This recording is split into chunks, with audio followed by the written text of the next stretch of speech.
Before I begin, I have a question for everyone. How many faucets do you have in your home? But I mentioned that because many of us, we're not aware of the simplest of blessings that Allah subhanahu wa ta'ala has blessed us with. The simplest of blessings as running fresh water from our home. This is a ni'mah which is unparalleled. This is a blessing which 99% of the world can't even fathom, that they have multiple places of which to get water from inside of their own home. And the more we're able to look at the blessings around us, the more we begin to show gratitude and then to trivialize the difficulties that we go through. We begin to trivialize. We realize that many of the problems that we have, we call them first world problems. First world problems because you only realize their problems when you're in the first world. I'm stuck in traffic on the 161. I'm stuck in traffic on the 161. Oh man, this is horrible. This is horrible. Say that to someone on public transportation their whole life. They say, man, I wish I could sit in traffic. I wish I had a job to go to sit in traffic. And so the reason I bring that up is for myself, a reminder for everyone. The more we look around, and I did this with fifth graders back in Baltimore that I was teaching in Islamic school. I said, go home and start to write a list of the blessings you have. And when we're in the class, they're like, oh, I can't think of 10. And they came back with hundreds. They came back with hundreds. And it completely changed their perspective. So I begin by reminding all of us to become people of gratitude and to become people who, when we look around at the hardship, we see the blessing in the hardship and realize that that hardship is a blessing as well. May Allah make us from amongst those people, inshaAllah ta'ala. Today, inshaAllah, the topic we're going to be talking about is cultivating good habits. قَدْ أَفْلَحَ مَنْ زَكَّاهَا وَقَدْ خَابَ مَنْ دَسَّاهَا. Allah subhanahu wa ta'ala tells us that the person who purifies their soul, the person who purifies their heart, those people will be successful, and the people who allow their hearts to become dirty, they allow their souls to become dirty, those people will not become successful. Allah subhanahu wa ta'ala, Rasul sallallahu alayhi wa sallam, he says in a sound narration, يُبْعَثُ كُلُّ نَفْسٍ كُلُّ عَبْدٍ عَفْوًا عَلَى مَا مَاتَ عَلَيْهِ يُبْعَثُ كُلُّ عَبْدٍ عَلَى مَا مَاتَ عَلَيْهِ. The Rasul sallallahu alayhi wa sallam, he said every single person is going to be resurrected how they pass away. The way they pass away, that's the way that they're going to be resurrected. Now that hadith is interesting because what it kind of tells us is that if we become people who cultivate good habits, if we become people who, because none of us know when we'll die. None of us know when we'll die. But all that matters is in that last moment. All that matters is in those last moments. Which direction were we facing? Let me give an example. The hadith that we all know about the man who killed 99 people. I mean, this is a horrible man. 99 people he's murdered. And we all know he completed 100 because someone wanted to tell him that there was no way to Allah's mercy. So he's like, Mom, let me just get 100. Hat trick. You know what I mean? I get it. So then someone tells him, no. There's always a way back to God. He begins the journey back to God, and we all know the narration. On the way there, he dies. Now, he hasn't done anything good yet. He hasn't done anything good yet. But here's the key. He started the cycle to good. And that's what I want to talk about this evening, inshallah. I want to talk about how important it is to realize that we don't look at actions in isolation. We look at how actions affect the next action and the next action and the next action. What do I mean by that? Allah subhanahu wa ta'ala in the Quran, he says, وَجَزَاءُ سَيِّئَةٍ سَيِّئَةٌ مِثْلُهَا. The reward of one bad deed is another bad deed the like thereof. Imam Ghazali rahimahullah and many other scholars, they say, do you know what the punishment is for a sin? When you commit a sin, when you commit a ma'siyah, when you disobey Allah, what is the punishment? Another sin. Ajib. This is crazy. This is interesting because what it tells us, and this is why Imam Ghazali rahimahullah ta'ala, he says, be careful about your thoughts. because those thoughts become words. Be careful about those words. Those words become intentions. Be careful about intentions, because intentions become actions. Be careful about actions, because actions become your habits, and that's your sifah. That's who you are. You become that thing. And so what I'm trying to highlight is this. If we understand that the actions we do aren't in isolation, each sin that we do, or each even good deed, and that's the beautiful thing about what I'm speaking about tonight, it's not just about the getting rid of the bad habits that we have. It's about cultivating the beautiful habits in ourselves as well. So Imam Ghazali and others, they say, when you commit one sin, the reward, or we should say the punishment for that sin, is another sin. As the Arab, they say, al-kidhib yajurru al-kidhib. What does that mean? One lie. You tell Pops one lie, how many more lies you got to tell him? You got to tell another, and another, and another, and another. And then what happens? You become a habitual liar. You become a person who's always lying, always lying. Now, one of the things about us psychologically is whenever we start to do something good, we start to say it as if we do that thing all the time. You go to the gym one time, someone's like, hey, what do you do? You're like, yeah, I work out. Yeah, I hit the weights. I jog. Man, you went running one time, bro. One time last month you went jogging, and now you're a runner. We want that attribute. But then if it's a bad deed, have you ever cheated on your taxes? Oh, I don't cheat.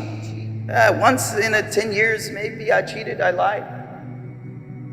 So whenever it's a negative thing, we look at it in isolation.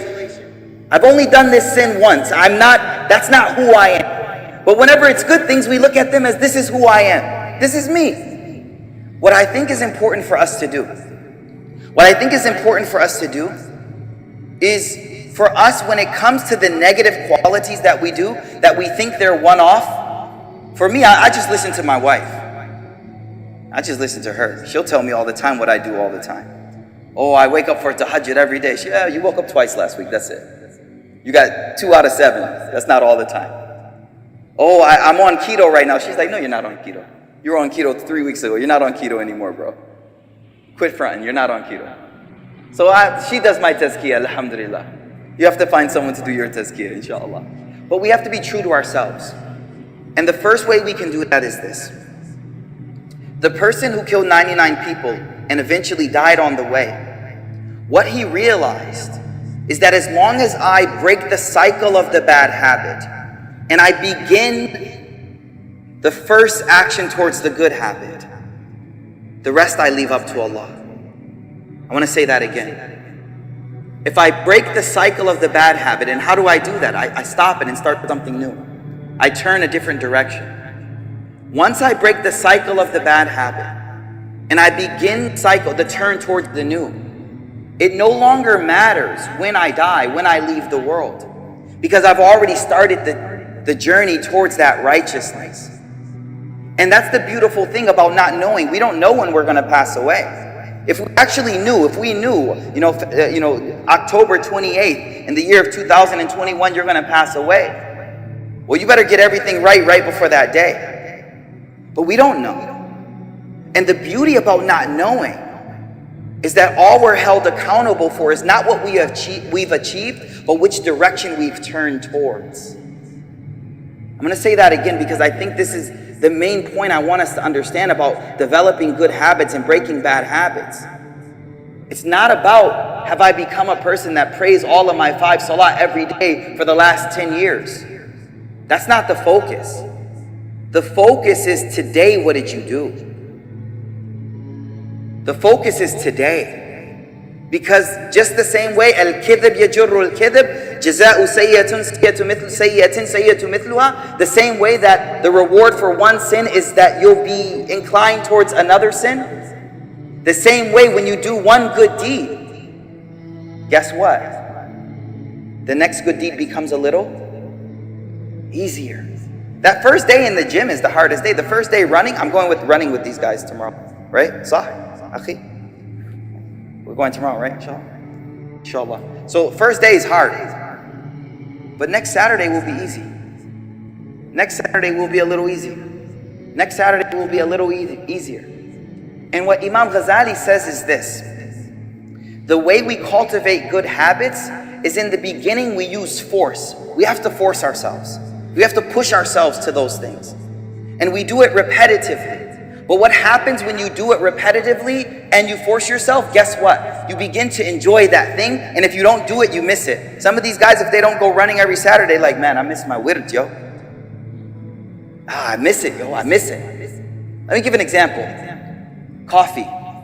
How many in the room drink coffee regularly? Don't front. Okay. Tea, okay, I forgot. My bad. Chai pita? Yeah, look. I'm sorry. How many of these rooms drink chai or tea? There we go. Yeah, now the whole room. Maaf kijai. I'm sorry. Forgive me. The first time we drank coffee, we didn't like the taste. It's bitter. Very bitter. But I need that rush. I need that push. So every morning we wake up, we throw one back real quick. We put so much cream and sugar in it, it's not even coffee anymore, but khair. We throw that coffee back. And now it's to a point, if it's not bitter, we're going to say, man, it don't have that kick, bro. Give me the darkest thing you got. Wait, what happened? How did something that didn't taste good, how did something that we had to force ourselves to do in the beginning become something we can't move on our morning without? Repetition. The human psyche is amazing. Whatever we do over and over again, we get accustomed to that thing. And not only that, we begin to love that thing. And I use sports all the time because running is something, running, jiu-jitsu, all of these things are things, at the first time you go, you throw up doing it. Oh man, I don't want to do this again. You do it again, what happens? Before you know it, you begin to love that thing. And so I think this is what we really need to focus on. There's a hadith of Rasul Sallallahu Alaihi Wasallam that's narrated by Imam Ahmed, and it's in the other Sihah as well. It's a beautiful example about how repetition affects our psyche, our mind. Rasul Sallallahu Alaihi Wasallam gave the example of bukhl. Bukhl is to be stingy, a miser. And the Rasul Sallallahu Alaihi Wasallam said that the one who can't spend money to help and give charity, he's like the person who's wrapped up in chain armor and his hands are up like this. His hands are here. So the metaphor is, if your hands are here, I can't reach to my pocket. I can't reach down. But the Prophet ﷺ, he said, and this is beautiful to understand how we are. That's the beauty of the Rasul ﷺ, because he teaches you about yourself. فِيهِ ذِكْرُكُمْ. The Quran is about you.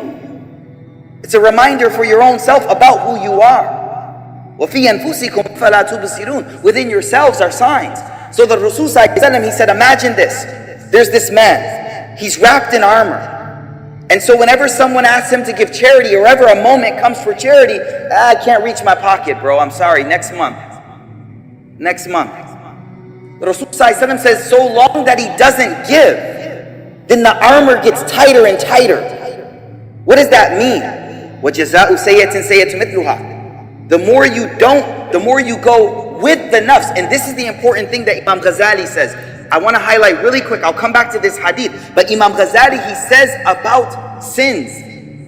Whenever we're habituated to some type of desire.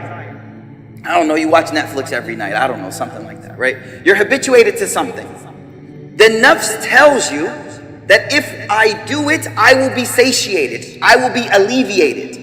Let me do it, I'll be good. You'll feel better, you'll be alleviated. That desire will go away.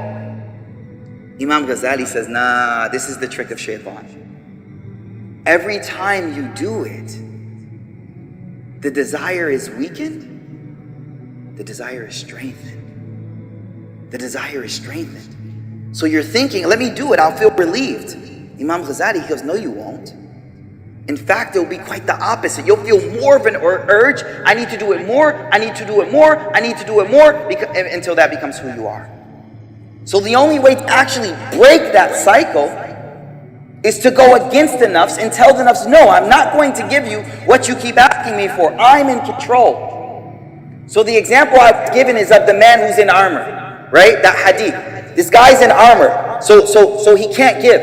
Rasul Sallallahu Alaihi Wasallam says, but if he forces himself, and this is the powerful part, if he forces himself or she forces herself to reach down and give something, and sometimes you guys know how hard it is to give, man. I just got paid, things are looking good. This brother just came and asked me for some dough. Ooh, okay, here we go. The Rasul Sallallahu Alaihi Wasallam, he said, what happens is one of the pieces of the armor becomes released. One of the pieces, so what does that mean? It becomes open. He feels a bit of room. He thought that giving would be hard, but the opposite happened. When he gave, what happened is now it's a little easier to give on the next time.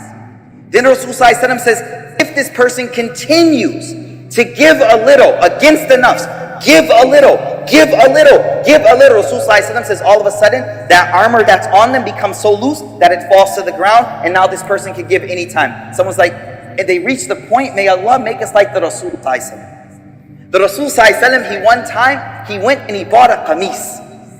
The Rasul ﷺ didn't have a closet of shirts, where you have two walk-in closets, a his and a hers walk-in closets, subhanAllah. Rasul ﷺ did not have closets and closets of shirts. He had enough for himself. So he bought a shirt, and it came out, and the shirt was fly. Fly, fahimtum, fly. GQ, nice. You're young, of course, man. It was khubsurati, beautiful, sharp. I don't know other languages, that's it. That's my language cap right there. He came out and this shirt was looking good. And the moment he came out, a sahabi sees him. You know how it is when you get something new. The first time you wear it, you read the dua, Alhamdulillah alladhi kasani ma uwari bi awrati wa tajammalu fi hayati. You come out, you're, mashallah, just like when you get a new haircut. You come out the barber shop, all right, forget it. Right. He comes out, Rasul Sallallahu Alaihi Wasallam comes out, and immediately one of the Sahaba, he says, Ya Rasulullah, can I have that shirt? Oof. I wore it for 3 minutes, man. I wore it for 3 minutes. I didn't even have it on. I didn't even get to stroll around Medina yet. I didn't even get to hear the mashallahs from all the brothers in the masjid yet. I just walked out on my porch and I see someone and they say, can I have that shirt? Rasul Sallallahu Alaihi Wasallam, without a second delay, he takes the shirt off and he gives it to him. And he goes back in the house. You know what happens after?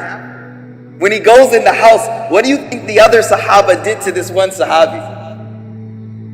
Yo, what are you doing? He just bought this shirt. They're like, giving him a tough time. How dare you ask the Rasul Sallallahu Alaihi Wasallam for his shirt? You know his character, and that's what I want to highlight. That character, he gave so much that giving became who he was. Whatever habits you're doing today, here's what I want you to think about. Whatever habits you're doing today, what did you do today? Don't say it, think about it. What did you do today? If you think tomorrow is going to be different, it won't be different. It won't be different. What you did today is you 20 years from now. Those are your habits. Unless we realize there's a cycle to good and a cycle to bad, and we're in control of that. So Rasul Sallallahu Alaihi Wasallam, he was so accustomed to giving that this man came out, he asked him, and without a second thought, the Rasul Sallallahu Alaihi Wasallam, he gives it to him. When the Sahaba start to yalamu with this man, he start to curse at this Sahaba, not curse literally, but why'd you do that? You know what the Sahabi said? He said, Wallahi, I didn't ask him for this shirt to stroll around Medina and wear it. I asked him for this shirt so that I could be buried in this shirt. Meaning, even when he was asking it, he wasn't thinking about his world, he was thinking about how he's going to leave the world. It's a beautiful story. It's a beautiful story, and the lesson we're getting from that is the generosity of the Prophet alayhi salatu wasalam. But when he teaches us how to cultivate these qualities, he teaches us a very, very important hadith. Many of us in this room, we're thinking, I don't read a lot of Quran, Shaykhna. I don't do a lot of dhikr here and there. I don't do a lot of charity and helping people. I'm just a normal guy. I go to work. I just do these small things. That's all I do. Here's the thing. There's a very important hadith all of us need to memorize. Ahabbul a'mal ila Allah. It's a simple hadith. You can memorize it in this gathering right now. Put it on your dashboard. Put it on your visor. Where it flips down, write this hadith down, put it on your visor. Ahabbul a'mal ila Allah. The most beloved action to God. Adwamuha wa in qalla. It is the most consistent action. You get up in the morning and you read Qul huwallahu ahad 3 times. Mashi, you go with the rest of your day. But every single morning, Qul huwallahu ahad 3 times. Every time you go to sleep, you do your tasbih. Subhanallah, walhamdulillah, wa la ilaha illallah, wallah. That's all you do. Small. In our eyes, it's small, right? If I told you there's a brother or a sister, they pray their prayers when they can, but all they do when they go to sleep extra, they do 33 subhanallahs. That's all they do. In our eyes, we would do tahqir. We would say, oh, well, yeah, you might want to up that a little bit. There was 2 Sahaba. You know, the Sahaba, when they got to Medina, it's well known, they were paired together. They were paired together. They had to be together. And so the Sahaba had this relationship. They would live together if they needed to. So the Rasul Sallallahu Alaihi Wasallam, I'm going to paraphrase the hadith because of time. Rasul Sallallahu Alaihi Wasallam was one day giving a dars in the masjid. I want you to picture this. And before a man walks in, the Rasul Sallallahu Alaihi Wasallam, he says, the next man who walks into this room, he's a man of Jannah. This is a ma'ruf hadith, but I want you to hear it because it tells us something about small deeds. This man, he says, yo, the next dude that walks in the masjid, that man's the man of Jannah. He just walked into. Assalamu alaikum. Akhi. He's a man of Jannah. No, stand up. It's okay. The next man who walks in the masjid, he's a man of Jannah. So when the man walked in, everybody looked back. And they're like, man, you don't know what the Rasul Sallallahu Alaihi Wasallam just said about you. Who was he? He was a simple man. He was holding his slippers in his hand and he was wet from wudu. Hey, he's a simple dude. Khair. Everything goes. Next day, Rasul Sallallahu Alaihi Wasallam is giving a dars again. Out of nowhere, Rasul Sallallahu Alaihi Wasallam, he stops and he says, the next man who walks into that door is a man of Jannah. Guess what? It was the same guy. Sadaqa Rasul Sallallahu Alaihi Wasallam. If you're living with the Prophet Sallallahu Alaihi Wasallam, you're seeing miracles that he's true every moment. You know, I could fake it for one time. I could fake it and be like, oh, Mikaeel, he said that man's a man of Jannah. Oh, amazing. But tomorrow, same guy walk in. Allahu Akbar. Allahu Akbar. Sadaqa Rasul Sallallahu Alaihi Wasallam. So the third day he walks past. Someone's about to walk in the masjid. Rasul Sallallahu Alaihi Wasallam says the same thing. It's the same man. One of the Sahaba, Samihni. Ismu? Naam? Abdullah bin Amr bin As. Abdullah bin Amr bin As, he says, I want to know who this man is. I want to know his actions. 3 times the Rasul Sallallahu Alaihi Wasallam said he's walking on earth, but he's a man of Jannah. I want to know who this man is. He goes to him and he makes some excuse. I need to live with you for a little bit. He says, okay, you can live with me. He stays with him for a few days. And what does he say? Well, he says, I saw nothing special from his actions. He worked on his job. He had a job. He had a family. He did his stuff. He was a normal man. Yeah, he would get up for a little tahajjud, but you know, everyone was praying tahajjud then. A little bit. He's not doing anything special. So on the 3rd day of staying with him, he said, I had enough. He says, okay, I need to talk to you. Bye, brother, akhi. I didn't have a problem at home. I made an excuse. Samih. But I heard the Prophet ﷺ say this about you 3 days in a row. And I wanted to know why you were so special. What did you do that made you so special? And he goes, well, you saw what I am. What you see is what you get here. This is me. I didn't change for you. This is what I do every day. And the Sahabi's ready to leave. He's walking out the door. He goes, oh, whoa, hold on. There's something you didn't know. Every night when I go to sleep, I make sure that there's no hatred in my heart for any Muslim. My brother, who I haven't talked to in a month. My sister, who I haven't talked to in 3 months. My cousin, my uncle. This Ammu who didn't come to my daughter's wedding. This guy. I forgive all of them. I forgive all of them. When I go to sleep every night, I clean my heart. Is he praying tahajjud all night? Is he giving millions of dollars in sadaqah? Is he building masajid? Is he praying a long wird? No, it's something that's happening inside inside of him as he lays on his bed. And Abdullah bin Amr bin As, he says, that's it. And that's what we can't do. La nutiq. He goes, that's the thing that got you Jannah. And he said, that's the thing that a lot of us can't do. Why did I bring this hadith up? It's a beautiful hadith. It talks about cleaning the heart, but it shows us something else. Small deeds that are done repetitive are how we make our way to Allah subhanahu wa ta'ala. How we make our way to Allah subhanahu wa ta'ala. Fasting 3 days out of the month. Sadaqah every time you walk out the masjid. 25 cents. $1 every time you walk out the masjid. These are the small deeds that build within us. وَجَزَاءُ سَيِّئَةٍ سَيِّئَةٌ مِثْلُهَا. This is what builds within us that habit of doing good, and this is what puts us on that correct track. And so my point today is twofold. Many of us are caught up in different sins. All of us, I don't care shabab or shuyukh. All of us, we have habits that we want to stop. And the first way I want you to realize that how bad it is I want you to think, if I do this for the rest of my life, how will I be resurrected yawm al-qiyamah? يُبْعَثُ كُلُّ عَبْدٍ عَلَى مَا مَاتَ عَلَيْهِ. Everyone will be resurrected on the way they die. That's not fair. I don't know how I'm going to die. Exactly, but you know how you're going to live. You will die the way you live. You will die the way you live. So why am I saying this? I want us all to look at today. The day's not over. There's still time for sadaqah. Still time for Quran. Still time for forgiveness. It's not over yet. Look at today. And I want you to think of today not in isolation. Today isn't an anomaly. Today is a product of yesterday, and today is the cause of tomorrow. Let me say that again.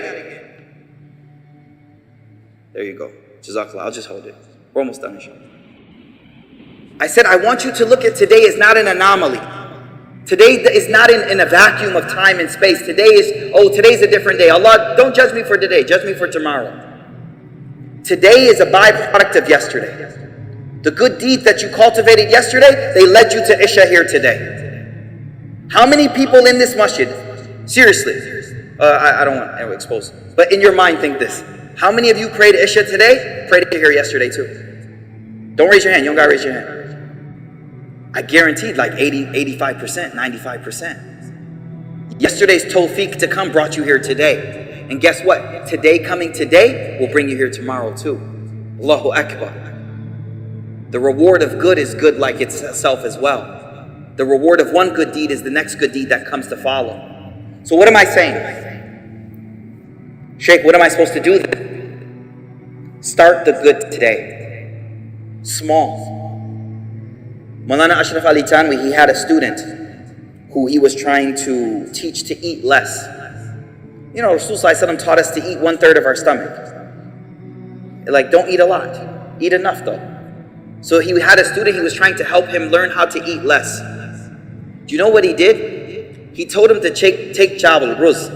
He told him to take the rice and put it in the kafat of the mizan, one of the scales of the mizan. And to put this stick, shakh, in another side of the mizan. So you have a scale, on one side is rice, on the other side is this stick.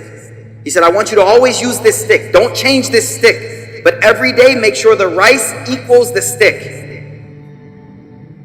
I'm going to eat the same amount every day. No. That stick's going to get older. Some of the bark will fall off. It'll dry up. How long is it going to take to dry up? 2 years? A year? But every day I'm eating maybe 3 grains less, 4 grains less. Very small. Why am I giving this example? Change is slow. This is what shaitan does to us. The moment we want to change, there are a few steps shaitan does to stop us from changing. This is very important. Imam Ghazali mentions this, and Ibn Qayyim al-Jawzi mentions this. The first thing of shaitan, this is aham. Write this down. Qayyidul ilm kitabatuha. This is important, yo. Like, write it, man. Like on your phone or something. He said that the first thing shaitan does is he tells you you don't need to change. You listen to this lecture, you're like, yeah, I'm good. I'm good. I don't need to change. I'm good. I don't need to change at all. That's the first thing. And then if you fight that, you go, no, I need to change. He says the second step of shaitan is he tells you what? Sofa. Tomorrow. Tomorrow. Not a Quran though. Jazakallah khair. Anta ta'alam. I know you know already.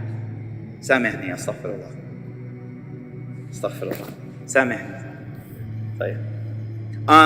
The second thing shaitan does is he tells you tomorrow. Tomorrow.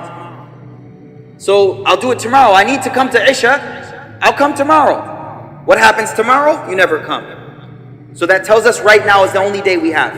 I don't know if I'll be living tomorrow. The man who killed 99 people, he didn't know if he was going to be living tomorrow. So all you got to worry about is right now. That's it. Right now. That's all that matters. What's the third thing shaitan does? He tells you to do it, but do a lot of it. What? That doesn't make sense. Why would shaitan tell me to, pray a lot of tahajjud? Why would shaitan tell me to fast a week straight? Why? What happens if you run every day of the week? Burn out. Shaitan knows. All right, this guy has a lot of energy. He wants to change. Yo, tomorrow we doing Quran, we doing dhikr, we doing charity. We hitting the masjid up 5 times a day, and we're gonna change. Guess what? 2 days later, you back on PS5 all day. Call of Duty. Everybody's like, yo, I thought you changed. Yeah, I'm changing, man. I'm changing. Who made you do so much? Imam Ghazali says that's from shaitan. The Rasul ﷺ, he taught slow change. He taught, there was a Sahabi who wanted to fast every day. Rasul ﷺ said, you can't do that. The best fast is the fast of Dawood. But even then, you shouldn't do that. That's too much. For you, 3 days, Ayyamul Bayd is enough. He said, Ya Rasul, he was a young man. And this is why I say for the youth, you got to understand, change is slow. He was a young man. So he said, Ya Rasulullah, I can handle more. My son, whenever we take groceries out the car, he's only 5 years old. But the little dude wants to carry the heaviest bag. I'm like, bro, you can't carry it. He's like, I got it. And it falls all over the place, and Baba has to clean it up. So Rasul ﷺ, أَنَا لَكُمْ كَالْوَالِدِ. He said to the Sahaba, I'm like a father to you. أُعَلِّمُكُمْ. Rasul ﷺ told the Sahaba, do not fast every other day. You shouldn't do it. It was an amr irshadi. It was an amr like you shouldn't do it. And the Sahaba knew that he wasn't commanding me. He was giving me advice. So the Sahaba's like, yo, I'm strong, I'm young. The Rasul is looking out for me, sallallahu alaihi wasallam, but I'm good. So he starts fasting every other day. Now the thing about Sahaba is once they start an action, they never stop it. Because they never wanted to change and meet Allah in a different way than the way they were when they were with the Rasul sallallahu alaihi wasallam. Because they know when the Prophet was living, Allah revealed, radiyallahu anhum wa radu an. God said, I'm pleased with this people. So when he died, they whatever we were doing then, we gotta keep doing. Because we know God was pleased with that way. Makes sense, right? So what happens next is this man gets older and older and older. And guess what? Man, you hit those 50s trying to fast every other day. SubhanAllah, it's hard. And he was an elderly man, he was an old man, and he said, Wallah, I wish I took the rukhsah and the permission that the Rasul ﷺ gave me. It's so hard on me right now. I wish I took it easy. So I'm saying this right now because you're listening to this lecture, and some of the shabab, they may be like, man, I'm going to start my change, man. I'm running with you tomorrow, inshallah. I'm going to start my change. But it has to be slow, bit-tadreej. Come, talk to the shaykh. Say, Sheikh, how much should I add? What should I change? And he'll say, okay, why don't you start with just a little bit of dhikr in the morning? Why don't you start with just come for Isha, make sure you come for every Isha. Something like that. So it's important to understand these tricks of shaitan. Number one, he'll tell you, I don't need to change at all. Number two, he'll tell you, let's do it tomorrow. Then when you it's subhanAllah, he uses our own psyche. It takes a lot of mental, what's the word? Himma. It takes a lot of, what's the thing that pushes you? Motivation, right? It takes a lot of motivation to start an action that you weren't doing before. But what happens is all of that energy you use to start the action, if you don't control that, then shaitan uses that against you. So you use all of this energy to start the action, but the moment you get the action started, you have to control. You have to control.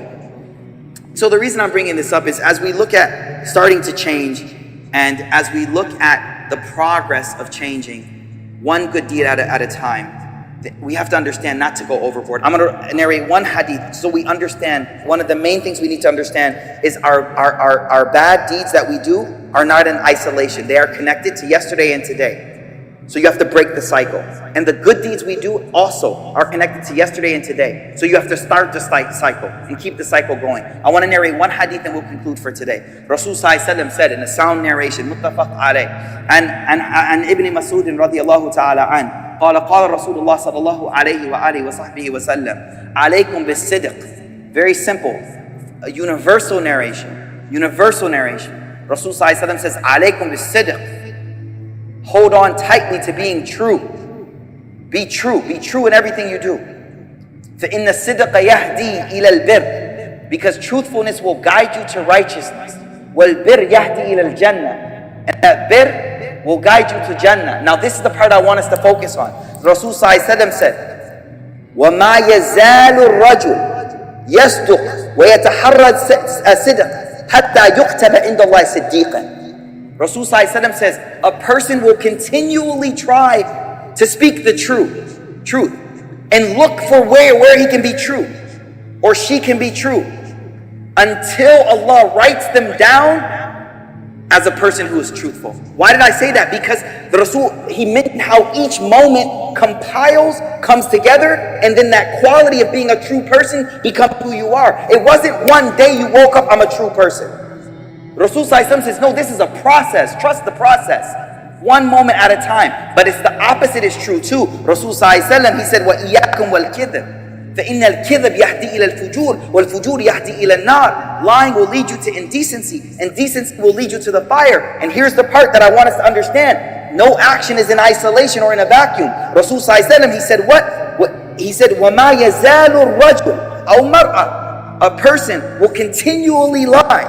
وَيَتَحَرَّى الْكَذِبِ. And is always looking for where to lie. كذب. Always looking. حَتَّى يُكْتَبَ عِنْدَ اللَّهِ كَذَّابًا. Until they get the quality of kadhab. They get the quality of kadhab. This person is now a liar. May Allah protect us. This person may be considered a liar. This person is a liar in the sight of God. But in their mind, they're like, I don't lie a lot. I lie here and there. I lie here and there. Don't look at any action in isolation. Understand that every action will lead to the next action. And every action was motivated by the action before. May Allah make us of people who, when we're in a cycle of evil, we're able to stop and start that new cycle. Don't worry about reaching your destination. This is my last advice. Don't worry about reaching the destination. The man who killed 99 people, has anyone in this room killed 99 people? Don't tell me if you have, please. No, come on, man. I don't want to have to snitch on you. No one in this... But a man killed 99 people. If he was worried about the final outcome, will I ever become a righteous person? He may have never taken those steps to change. But all he did is take the first step, and he died. He didn't even reach the destination. They say if you want to be resurrected as a hafidh on Yawm al-Qiyamah, you know what you do? It's the easy hifz route. If you're too old, you think your brain is weak, and you want to be with the huffaz on Yawm al-Qiyamah, come with Shaykh every morning. I don't know if he has a barnamij. Come memorize one verse with the Shaykh. You don't know when you're going to die, but you've started. Yub'athu Yawm al-Qiyamah ma'al huffaz. They're like, how much did you memorize in the dunya? You're like, 2-3 verses, alhamdulillah.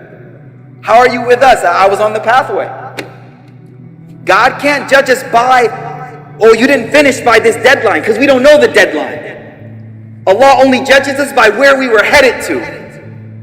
Allahu Akbar, that's phenomenal, man. Allah only judges us about where you're headed to. So I'm going to end with this quote. Be careful where you're going, because you might end up there. Be careful where you're going, you might end up there.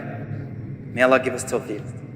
أقول قولي هذا وأستغفر الله لي ولكم ولسائر المسلمين فاستغفروه إنه هو الغفور الرحيم. Ya Allah, we ask you to allow us to let these words benefit our hearts and our souls. Ya Allah, we ask you to forgive us for all of our sins. Whatever we did today and the weeks and the years before this moment, Ya Allah, we know that this moment is a new moment. Ya Allah, allow us to start a cycle of goodness, Ya Allah. Ya Allah, we ask you to allow us to just do one more good deed, Ya Allah. Because we know if you give us tawfiq for one more good deed, that means another good deed is going to come too, Ya Allah. So we ask you, Ya Allah, to give us the tawfiq to do one more good deed, Ya Allah. And Ya Allah, we ask you, when our nafs is calling us to do a sin, we ask you, we beg of you, Ya Allah, give us the willpower, Ya Allah, to overpower and stop that cycle, Ya Arhamar Rahimeen. Wa ma tawfiq illa bik, Ya Allah. Tawfiq is only from you, Ya Allah. We ask you to give us tawfiq. We ask you to give us tawfiq. We ask you to give us the ability to do righteous deeds, Ya Arhamar Rahimeen. Wa ma tawfiqi illa billah. Our tawfiq is only from you, Ya Allah. أقول قولي هذا اللهم تقبل منا إنك أنت السميع العليم وتب علينا يا مولانا إنك أنت التواب الرحيم وصلى الله تبارك وتعالى عليه وعلى آله وصحبه وسلم برحمتك يا أرحم